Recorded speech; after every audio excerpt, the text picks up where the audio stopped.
جس عورت کے ساتھ، جس خاتون کے ساتھ آپ اپنی زندگی گزار رہے ہیں، اپنی پرائیویٹ لائف، وہ آپ کی ہر چیز کو جانتی ہے۔ تو لوگ حج کے لیے اور عمروں کے لیے آتے تھے، حج اور عمرہ پہلے بھی ہوتا تھا۔ ہمارے لیے مشعل راہ جو ہے وہ اللہ کے نبی صلی اللہ علیہ وسلم کی سنت ہے، اور ان کے بعد میں آنے والی جو کامیابیاں ہیں وہ کیوں ہوئیں؟ جب آپ کا لوگ ساتھ دیتے ہیں تو ان کو السابقون الاولون کہا جاتا ہے۔ جو پہلے صحابی تھے جنہوں نے اسلام قبول کیا، ان کو السابقون والاولون کہا جاتا ہے۔ سب سے پہلے مسلمان جنہوں نے قربانیاں دی، جنہوں نے ماریں کھائیں، کوڑے کھائے۔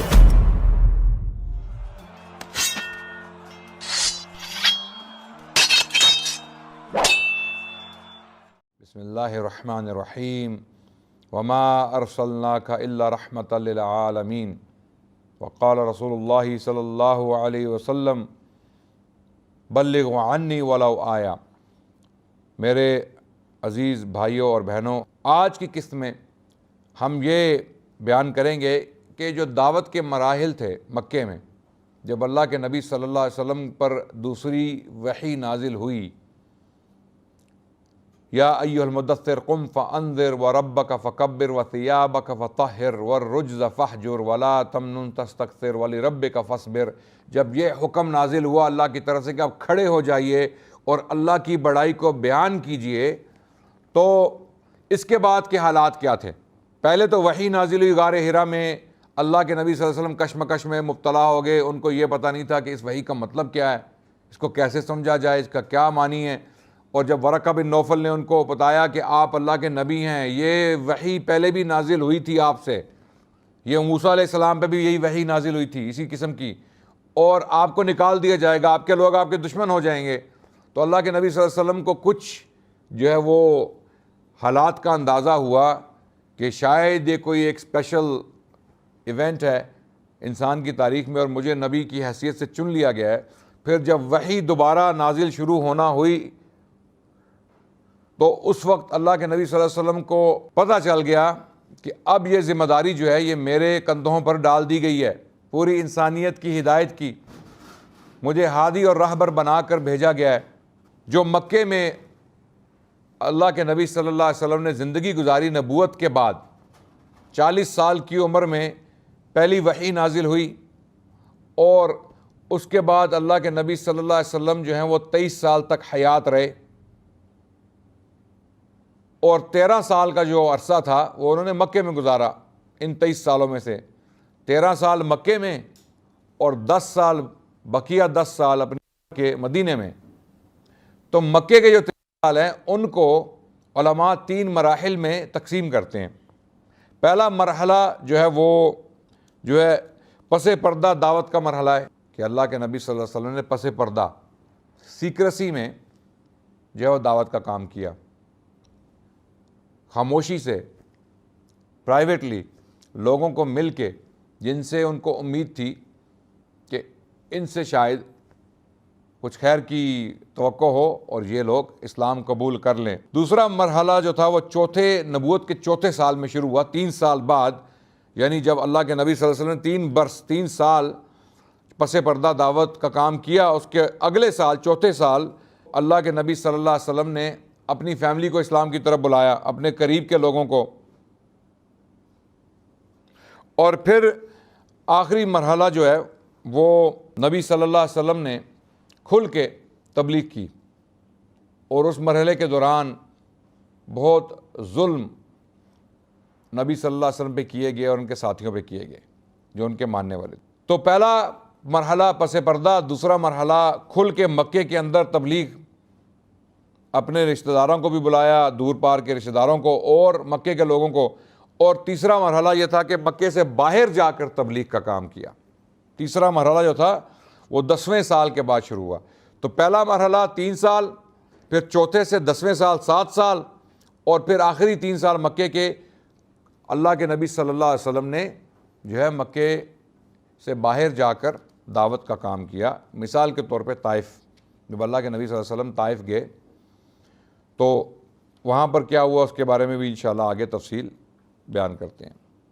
تو خفیہ 3 سال جب اللہ کے نبی صلی اللہ علیہ وسلم نے دعوت دی مکے میں، اس وقت انہوں نے سب سے پہلے جو تبلیغ کا کام کیا وہ اپنے خاندان سے شروع کیا۔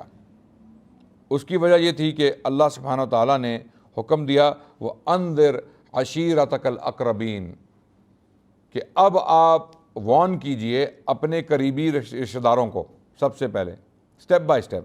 یہاں ہم یہ بھی سبق سیکھتے ہیں کہ اللہ سبحانہ و تعالیٰ جب کسی کام کا حکم دیتے ہیں تو اللہ کی سنت تھی کہ آپ کو سٹیپ بائی سٹیپ چلایا جائے، یعنی کہ ایک ہی دفعہ سارا وزن آپ کے اوپر ڈال دیا جائے۔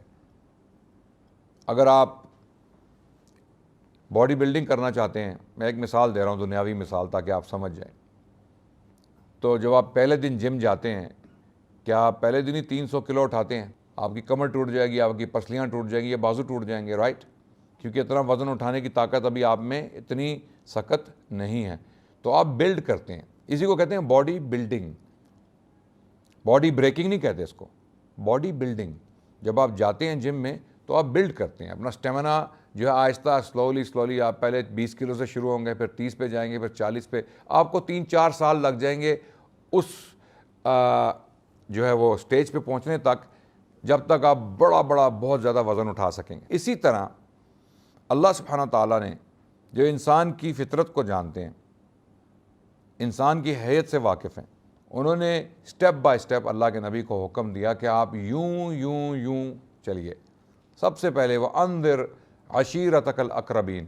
اگر پہلے یہ حکم دے دیا جاتا کہ اب جائیں، آپ مکے کو بھی بلائیں اسلام کی طرف اور پوری دنیا کی طرف، مکے سے باہر بھی جائیں، سارے یہ کام کریں، تو شاید اللہ کے نبی صلی اللہ علیہ وسلم اس کام کے لیے اس وقت ریڈی نہیں تھے۔ پہلے یہ کہا گیا کہ آپ اپنے قریبی رشتہ داروں کو جو ہے وہ اسلام کی طرف بلائیں۔ تو اللہ کے نبی صلی اللہ علیہ وسلم نے اپنے رشتہ داروں کو اسلام کی طرف بلایا۔ سب سے پہلے لوگ جنہوں نے اسلام قبول کیا، حضرت خدیجہ رضی اللہ عنہا، انہوں نے لبیک کہا۔ حضرت علی جو بچوں میں سے سب سے پہلے مسلمان ہوئے، جو ینگسٹرز میں مسلمان ہوئے، وہ حضرت علی رضی اللہ عنہ وہ مسلمان ہوئے۔ پھر مردوں میں حضرت ابو بکر نے اسلام قبول کیا۔ پھر جو لوگ خادمین میں سے تھے، خدام میں سے، ان میں سے زید بن حارثہ جو اللہ کے نبی صلی اللہ علیہ وسلم کے منہ بولے بیٹے بھی تھے، انہوں نے اسلام قبول کیا۔ اور یوں شروع میں کچھ لوگوں نے اسلام قبول کیا۔ پھر اس کے بعد حضرت ابو بکر رضی اللہ عنہ جو یار غار بھی تھے، جن کے بارے میں تفصیلاً ذکر آئے گا انشاءاللہ تاریخ اسلام کا جب سلسلہ آگے چلے گا، تو ہم حضرت ابو بکر کے بارے میں گفتگو کریں گے تفصیل سے۔ حضرت عمر کے بارے میں بھی گفتگو ہوگی، جو فتوحات ہوئے ان کے دور میں۔ پھر حضرت عثمان کے دور میں جو فتنہ کھڑا ہوا اور اس کا جو نتیجہ نکلا۔ پھر حضرت علی کی جو جنگیں ہوئیں وہ کیوں ہوئیں، ان کے کیا نتائج تھے۔ اس کے بعد جو بنو امیہ کا دور آیا، پھر بنو عباس کا دور، پھر بعد میں آنے والی جو اسلامی جو حکومتیں تھیں ان کے بارے میں بھی انشاءاللہ گفتگو کریں گے۔ یہ تاریخ اسلام کا سلسلہ لمبا چوڑا سلسلہ ہے، اور اس کا مقصد یہی ہے کہ آپ کو آگاہ کیا جائے کہ آپ کی تاریخ میں کیا ہوا، تاکہ آپ کے اندر ایک شغف پیدا ہو، ایک شوق پیدا ہو اپنی تاریخ جاننے کا، تاکہ آپ آگے بڑھیں، تہذیب اسلامی کے بارے میں کچھ جانیں۔ اور جب آپ تہذیب کے بارے میں پڑھیں گے، اسلامی تہذیب کے بارے میں پڑھیں گے، تو اس کو اپنائیں گے، اس سے آپ کی اٹیچمنٹ بڑھے گی۔ ابھی تو ہم افرنگ زدہ ہیں، جس کے بارے میں اقبال نے کہا، تیرا وجود سراپا تجلی افرنگ، کہ تو وہاں کے عمارت گھروں کی ہے تعمیر۔ ابھی ہم افرنگ زدہ ہیں، یعنی وی آر ویسٹرنائزڈ۔ جو ہمارے ریلیجس لوگ بھی ہیں وہ بھی ویسٹرنائزڈ ہیں، ان کو بھی یہ نہیں پتہ، شاید یہ اندازہ نہ ہو کہ ہم سب ویسٹرنائزڈ ہیں۔ ہم پر ایک غلبہ ہے مغربی تہذیب کا۔ کیوں؟ مغربی تہذیب اس وقت ڈومیننٹ ہے، میٹیریلی، مادی طور پہ مغربی تہذیب دنیا پر حاوی ہے، غالب ہے، فائنینشلی، اکنامکلی، ٹیکنالوجیکلی۔ اس کی وجہ سے ہم یہ سمجھتے ہیں، ہمارا ایک قیاس ہے کہ مغربی تہذیبی شاید صحیح رستہ ہے۔ اس کی وجہ یہ ہے، اس سوچ کی وجہ یہ ہے کہ ہم نے اسلامی تہذیب کو نہیں پڑھا، ہمیں یہ پتہ ہی نہیں ہے کہ ہماری کیا اچیومنٹس ہیں ماضی میں۔ اسی لیے ہم نے اس سلسلے کو شروع کیا کہ آپ کو آگاہ کیا جائے کہ جس کو آپ اپنے لیے مشعل راہ سمجھ رہے ہیں، مغربی تہذیب کے جو طور اور طریقے ہیں وہ ہمارے لیے نہیں ہیں۔ ہمارے لیے مشعل راہ جو ہے وہ اللہ کے نبی صلی اللہ علیہ وسلم کی سنت ہے، اور ان کے بعد میں آنے والی جو کامیابیاں ہیں وہ کیوں ہوئیں وہ جاننا ہے۔ تو ہم ان کو جانیں گے تو ہمیں پتہ چلے گا کہ ہمارے لیے بہت اچھا ایک ماڈل آلریڈی موجود ہے، ہم اس ماڈل کو فالو کریں نا، ہم ایلین ماڈلز کو کیوں فالو کریں؟ اور ایسے ماڈلز جو روز تبدیل ہو رہے ہیں، وہ رکتے ہی نہیں کہیں جگہ جا کے، روز نئے نئے قوانین، نئی نئی اخلاقیات اور اخلاقی ضابطے جو ہیں وہ ایجاد کیے جا رہے ہیں. تو ایسی تہذیب جو روز بدلتی ہے اس کی کیا گارنٹی ہے؟ لیکن اسلامی تہذیب، اس کا جو مدار ہے وہ قرآن ہے. قرآن اس کی جڑ ہے. جو درخت بعد میں بنا، جس کو ہم تہذیب اسلام یا اسلامی تہذیب کہتے ہیں یا مسلم سویلائزیشن کہتے ہیں، جو درخت جو بنا بعد میں، جو اس کی برانچز بھی آئیں، اس کی جڑ قرآن ہے. قرآن کے بغیر کوئی اسلام نہیں ہے، اور اسلام کے بغیر کوئی اسلامی تہذیب نہیں ہے. اور اسلامی تہذیب کے بغیر جتنے بھی بڑے بڑے نام، آپ کے فلسفی، آپ کے شعراء، آپ کے علماء، آپ کے بلغاء، خطباء، آپ کے مفسرین، محدثین، آپ کے سائنٹسٹ، فلسفی، جتنے بھی نام آپ لیں گے جو 1000 سال تک اسلامی تہذیب میں زندہ رہے، ان کا تعلق اسلامی تہذیب سے، اور اسلامی تہذیب اسلام کے بغیر ناممکن ہے، اور اسلام قرآن کے بغیر ناممکن ہے، اور قرآن اللہ کے نبی صلی اللہ علیہ وسلم کی ذات کے ذریعے ہم تک پہنچا. تو اس لیے یہ سب کچھ جاننا بہت ضروری ہے. تو حضرت ابوبکر رضی اللہ عنہ، ان کی کاوشوں سے بھی کچھ لوگ مسلمان ہوئے، کیونکہ وہ ایک بزنس مین تھے، ان کا ملنا جلنا بہت زیادہ لوگوں سے تھا، وہ ایک سوشل پرسنالٹی تھے. تو انہوں نے بلال حبشی جیسے لوگ مسلمان ہوئے. پھر ابو عبیدہ عامر بن جراح، ابو سلمہ بن عبد الاسد، ارکم بن ابی الارکم، عثمان بن مظعون، اور قدامہ اور عبداللہ اور عبیدہ بن حارث بن مطلب بن عبد مناف، سعید بن زید اور ان کی بیوی حضرت عمر کی ہمشیرہ فاطمہ کے نام سے، فاطمہ بنت خطاب، یہ سب لوگ مسلمان ہو گئے. خباب بن ارت، عبداللہ بن مسعود، یہ کچھ پہلے مسلمان ہیں، ارلی مسلمز، السابقون میں سے، الاولون، جن لوگوں نے پہلے اسلام قبول کیا جب اسلام بہت مشکل حالات سے گزرا تھا. جب سورج چڑھ رہا ہوتا ہے تو سب سلام کرنے آ جاتے ہیں. نشہ پلا کے گرانا تو سب کو آتا ہے، مزہ تو جب ہے کہ گرتوں کو تھام لے ساکی. جب لوگ کامیابی کی راہیں طے کر رہے ہوتے ہیں تو اس وقت سب آپ کا ساتھ دینے آ جاتے ہیں، لیکن جب آپ مشکل میں ہوتے ہیں تو جب آپ کا لوگ ساتھ دیتے ہیں تو ان کو السابقون الاولون کہا جاتا ہے. جس طرح اسلام میں جو پہلے صحابی تھے جنہوں نے اسلام قبول کیا، ان کو السابقون والاولون کہا جاتا ہے. سب سے پہلے مسلمان جنہوں نے قربانیاں دی، جنہوں نے ماریں کھائیں، کوڑے کھائے، جن کو ٹارچر کیا گیا اسلام کی وجہ سے. بعد میں تو محل کھڑے ہو گئے بنو امیہ اور بنو عباس کے دور میں.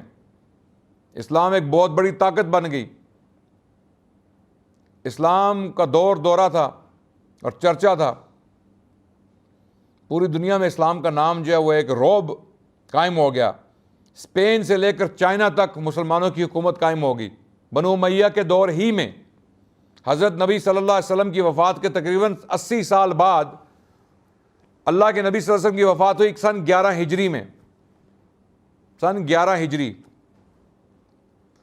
اور ٹھیک 100 سال بعد یعنی سن 632 عیسوی کے لگ بھگ، 632 عیسوی سن 11 ہجری، ٹھیک 100 سال بعد سن 732 میں، آپ کہہ لیں 110 ہجری، 111، 112 ہجری میں یا 113 ہجری میں، اس ٹائم کے لگ بھگ مسلمان انگلینڈ کے بارڈرز تک پہنچ چکے تھے.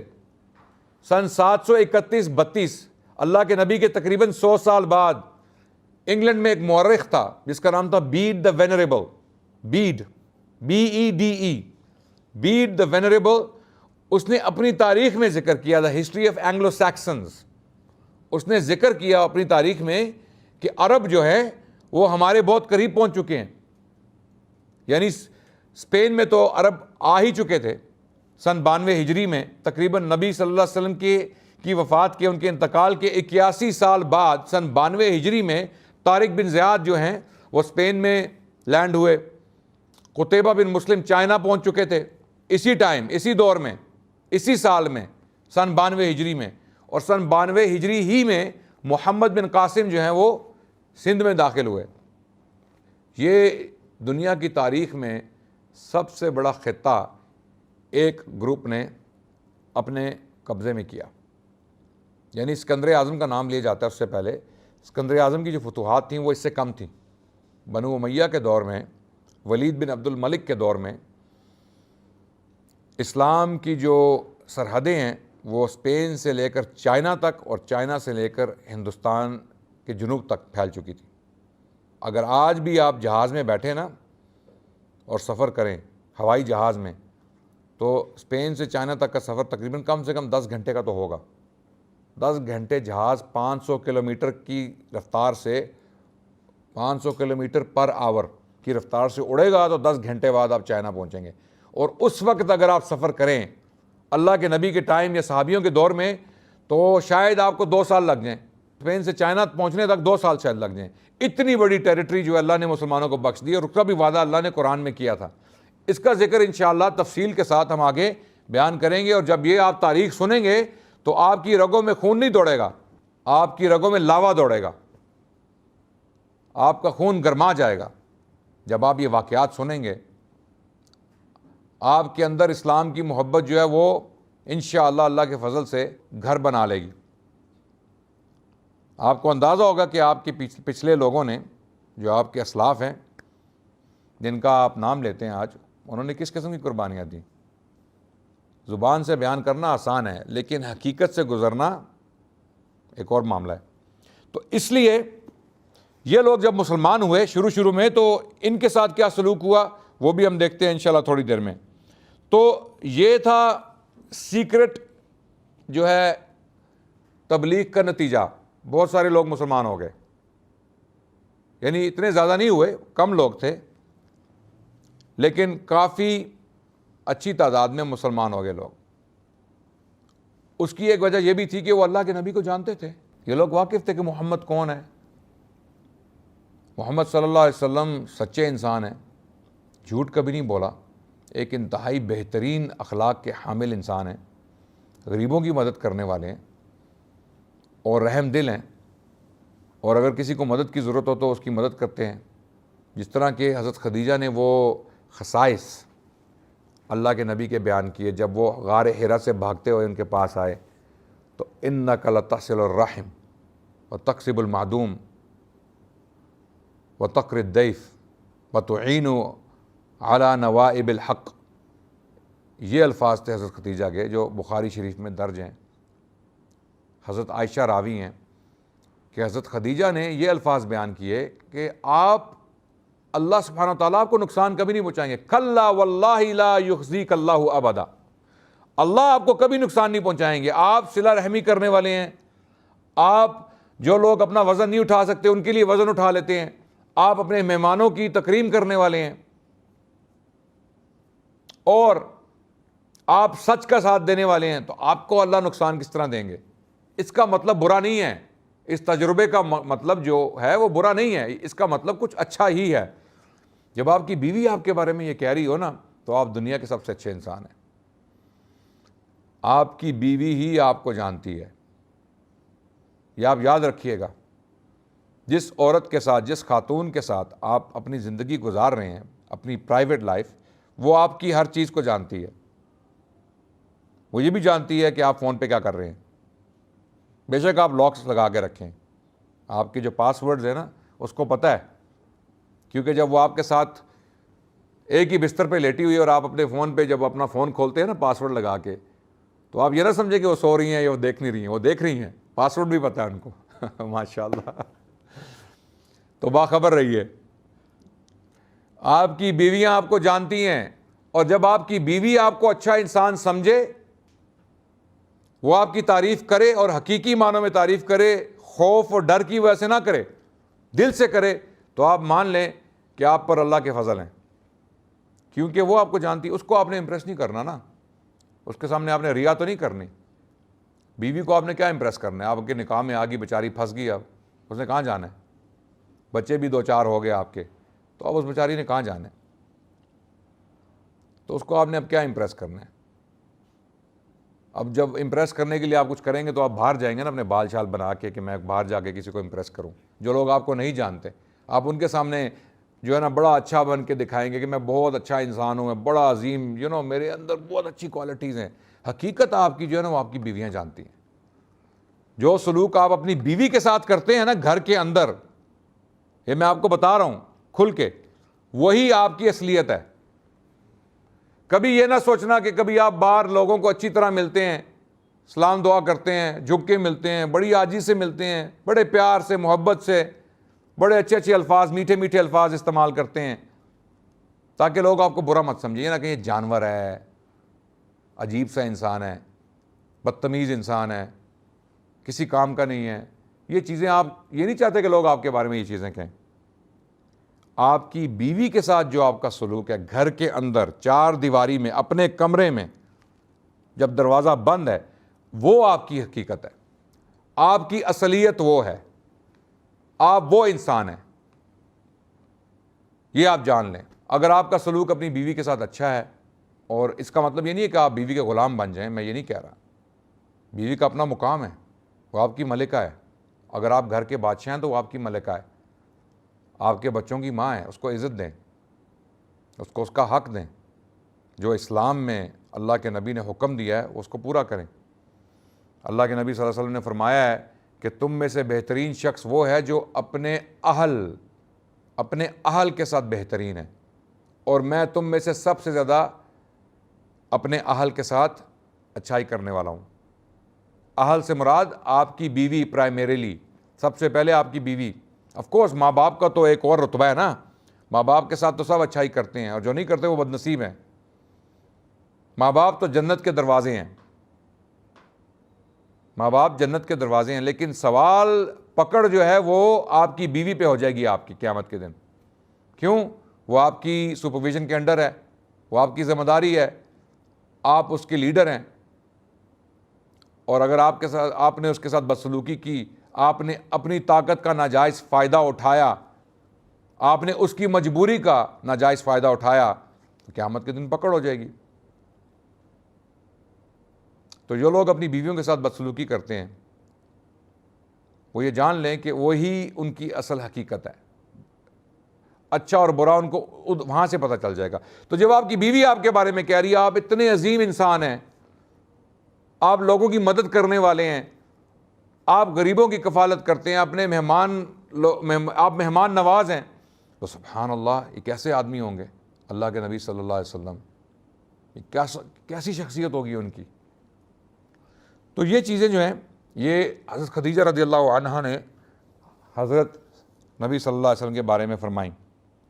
مکے میں شروع میں جب یہ لوگ مسلمان ہوئے, شروع کے جو لوگ مسلمان ہوئے جن کا میں نے نام لیا آپ کے سامنے, حضرت ابو بکر, حضرت عثمان اور زید بن حارثہ, بلال الحبشی اور عثمان بن مظعون اور علی بن ابی طالب, خدیجہ رضی اللہ عنہا, یہ سب لوگ جو مسلمان ہوئے, اور ان کے علاوہ جو شروع کے لوگ مسلمان ہوئے, تو وہ اللہ کے نبی صلی اللہ علیہ وسلم کی تعلیمات, ظاہر ہے قرآن کی جو صورتیں چھوٹی چھوٹی صورتیں نازل ہو رہی تھیں, ان کا عقیدہ پختہ کرنے کے لیے توحید کے معاملے پہ اللہ سبحانہ تعالیٰ ان کی توحید کا جو عقیدہ ہے اس کو پختہ کر رہے تھے کہ یہ بتوں کی وجہ سے بہت سارے لوگ شاید ان کے ذہن میں یہ کانسیپٹ کلیئر نہ ہو, تو اس کو کلیئر کر دیا جائے. اس سے پہلے کہ ان کو شریعت دی جائے, اس سے پہلے کہ ان کو قانون دیا جائے, ان کے دلوں میں اللہ کا رعب, اللہ کی محبت جو ہے وہ ڈال دی جائے, اللہ کی عظمت جو ہے وہ مسلم ہو جائے, قائم ہو جائے. یعنی اللہ کے بارے میں ان کو کنفیوژن نہ رہے کہ اللہ ہی ہے سب کچھ. یہ بت شت, یہ باقی چیزیں جو لوگوں نے بنا لی ہیں, اپنے لیے خدا کھڑے کر لیے ہیں, یہ سب بکواس ہے. اللہ ہی اصل حقیقت ہے.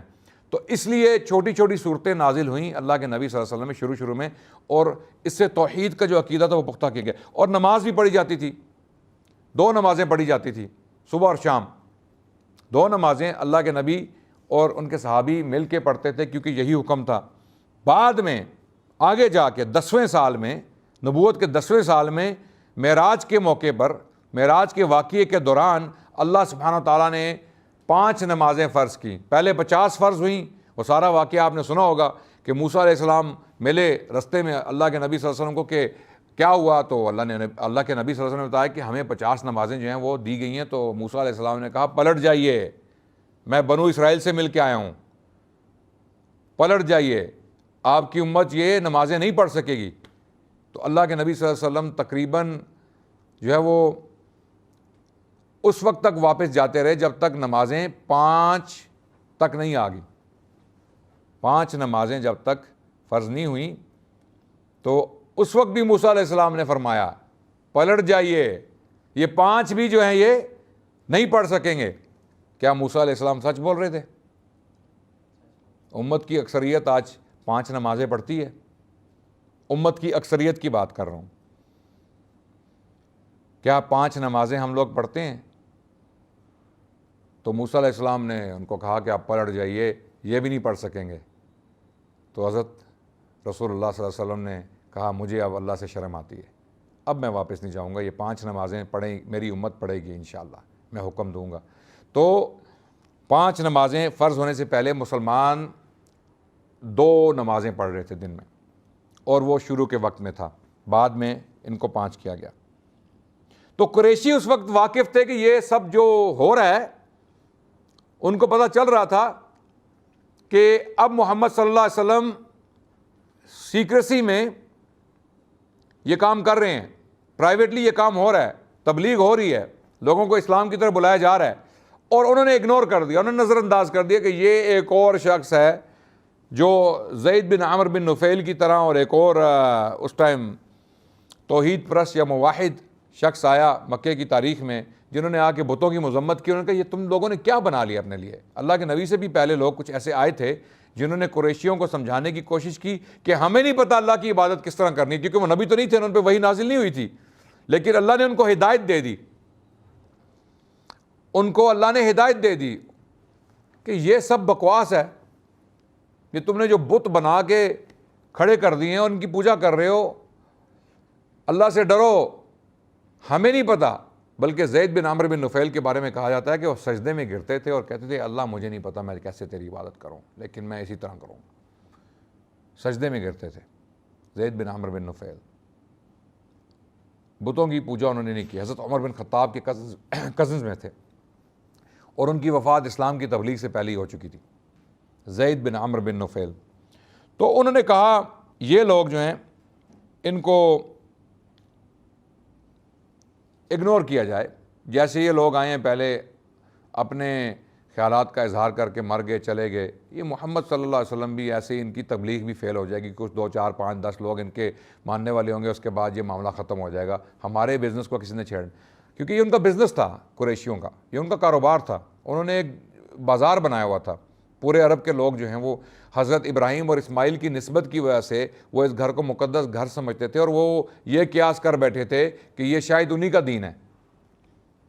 تو لوگ حج کے لیے اور عمروں کے لیے آتے تھے. حج اور عمرہ پہلے بھی ہوتا تھا, اسلام سے پہلے بھی قائم تھا, اور ظاہر ہے یہ حضرت ابراہیم اور اسماعیل علیہ السلام دونوں کی تعلیمات کے نتیجے میں تھا. انہوں نے کچھ ایسے واقعات یا ایسی کچھ ٹیچنگز چھوڑی تھی جس کی بنیاد پہ یہ ساری عبادات ہو رہی تھی, لیکن ان میں اور چیزیں شامل کر لی گئی تھی, بتوں کو بھی ڈال دیا گیا تھا بیچ میں.